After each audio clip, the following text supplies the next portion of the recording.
comme l'enfant mal élevé, qui exige la protection d'autrui, par des cris et des insultes. Ou ces chiots craintifs de campagne, qui, le plus ils ont peur le plus ils aboient et attaquent les passants. L'Algérie, faible et fière, a deux discours différents et contradictoires. Un premier discours de fanfaronnade, de vantardise, de crânerie et de bravacherie, et un deuxième discours de victimisation, de plainte, de pleurnicherie et de lamentation. Le premier discours est adressé à l'intérieur.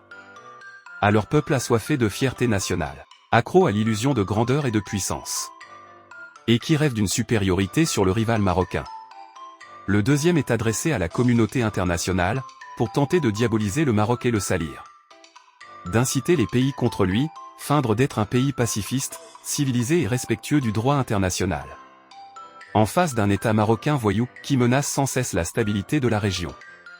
Par la forfanterie, ils tentent de prouver leur mythe de puissance et de témérité, et par les pleurs ils essaient de convaincre le monde qu'ils sont un levier de paix, de stabilité, un État de droit qui souffre des agissements mafieux de son voisin maléfique.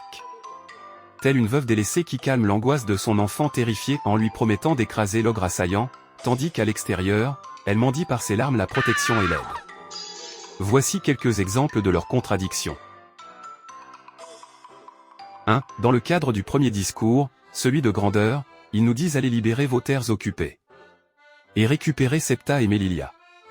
Mais dans celui de victimisation, ils nous disent que le Sahara est la dernière colonie d'Afrique. Et soudain le Maroc occupé devient occupant. 2. Dans leurs discours héroïques, ils disent qu'ils sont capables d'envahir le Maroc, et occuper Rabat en 24 heures. Dans le discours de victimisation, ils disent que le Maroc constitue un danger menaçant et grave à leurs frontières. 3. Ils disent que quiconque qui s'approche de leurs frontières il sera anéanti et écrasé. Et en même temps, ils disent que le Maroc les inonde de drogue, déclenche les incendies, et fait ce qu'il veut dans leur pays. 4. Dans leur vantardise, ils prétendent qu'ils ont la meilleure armée de la région et possèdent des armes russes sophistiquées et de la haute technologie.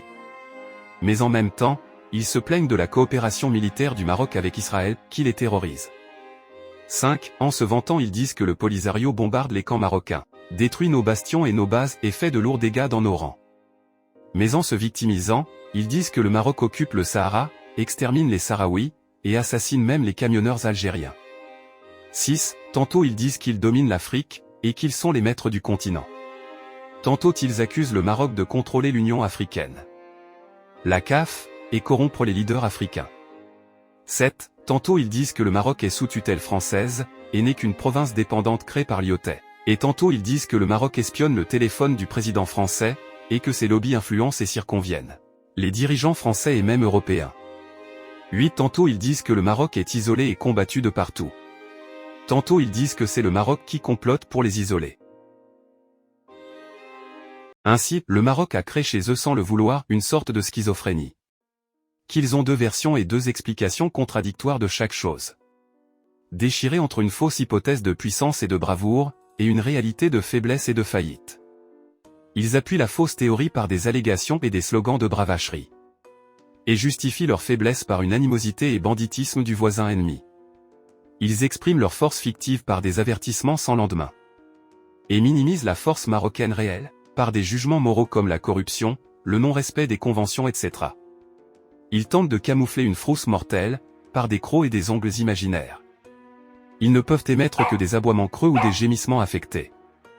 Des aboiements qui ne font peur à personne. Et des plaintes qui n'apitoient personne. Ils ont besoin de calmer leur populace par des prétentions cavalières, et des prouesses guerrières.